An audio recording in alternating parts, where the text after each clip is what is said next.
Hola, petits aventurers! Avui us explicaré una història meravellosa sobre un gegant, un jardí i la màgia de compartir. Esteu preparats per viatjar a un món ple de colors i emocions? Doncs seiem ben còmodes, que comença el nostre conte. Fa molt i molt de temps, en un poble molt bonic, hi havia un jardí preciós.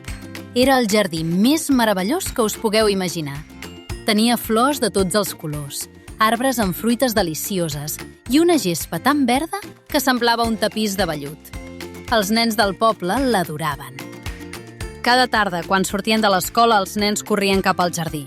Saltaven, reien, jugaven a fet i amagar entre els arbres i la gespa. Era el seu lloc preferit al món sencer. Sentíeu les seves rialles? Eren com campanetes de plata. Però aquest jardí pertanyia a un gegant. Sí, un gegant! Era un gegant molt, molt gran, amb una barba espessa i una veu que feia tremolar el terra. I el pitjor de tot és que era un gegant molt, molt egoista.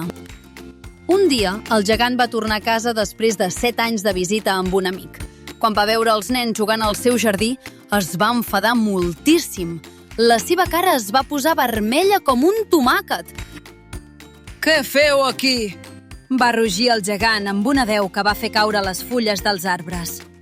«Aquest és el meu jardí i ningú hi pot jugar, només jo!» Va ser una veu tan forta que els nens van fugir espantats. I què creieu que va fer el gegant egoista? Va construir una paret enorme al voltant del seu jardí, una paret tan alta que ningú podia saltar-la, i va posar un cartell que deia «Prohibit el pas, els intrusos seran castigats». Pobres nens, ara no tenien cap lloc on jugar. Tristos i sense el seu jardí, es quedaven mirant la paret des de lluny, amb els ulls plens de llàgrimes.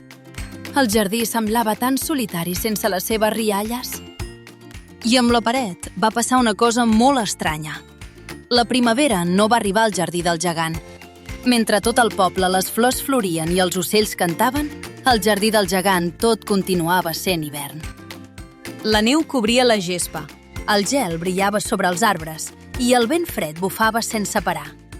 Els ocells no hi cantaven, les flors no s'atrevien a sortir i no hi havia ni una sola fulla verda. El gegant estava sol i feia fred al seu cor. «No entenc per què la primavera no arriba al meu jardí», es deia el gegant, mirant per la finestra. «A tot arreu hi ha flors i sol, però aquí només hi ha neu i gel. Què deu passar?» Els únics que visitaven el jardí eren la neu, el gel, el vent del nord i la calamarsa. Ballaven i bufaven, fent que el jardí fos encara més fred i desolat. El gegant s'estava posant molt trist sense la primavera. Un matí, el gegant es va despertar amb un so preciós. Era el cant d'un ocell. Un petit ocellet havia trobat un forat a la paret i havia entrat al jardí. El seu cant era tan dolç que el gegant va sentir una mica d'escalfor al cor. El gegant va mirar millor i va veure una cosa increïble. Per un petit forat de la paret, uns nens havien entrat al jardí. I on ells tocaven la terra, la neu es fonia i les flors començaven a brotar. Els nens s'enfilaven als arbres i, de sobte, els arbres florien i es cobrien de fulles verdes. El jardí s'omplia de colors i de vida allà on els nens hi eren. La primavera havia arribat, però només pels nens. Però en un raconet del jardí hi havia un nen molt petit que no podia arribar a enfilar-se a l'arbre. Estava plorant, perquè no podia gaudir de la primavera com els altres. Quina llàstima! El gegant va veure el nen petit i per primera vegada en molt de temps va sentir una cosa estranya al seu cor. No era ràbia ni egoisme, era tendresa. El gegant es va adonar que havia estat molt dolent. «Que egoista he estat», va pensar el gegant. «Ara sé per què la primavera no venia al meu jardí. És perquè vaig tancar la porta als nens». El gegant va decidir canviar i va baixar corrents al jardí. Quan els nens van veure el gegant, es van espantar i van fugir corrent. Tots, excepte el nen petit, que estava tan trist que no va veure el gegant. El gegant es va acostar a ell amb molta cura. El gegant va agafar el nen amb molta delicadesa i el va posar a la branca més baixa de l'arbre. I sabeu què va passar? l'arbre va florir a l'instant. I el nen va somriure, va abraçar el gegant i el va besar a la galta.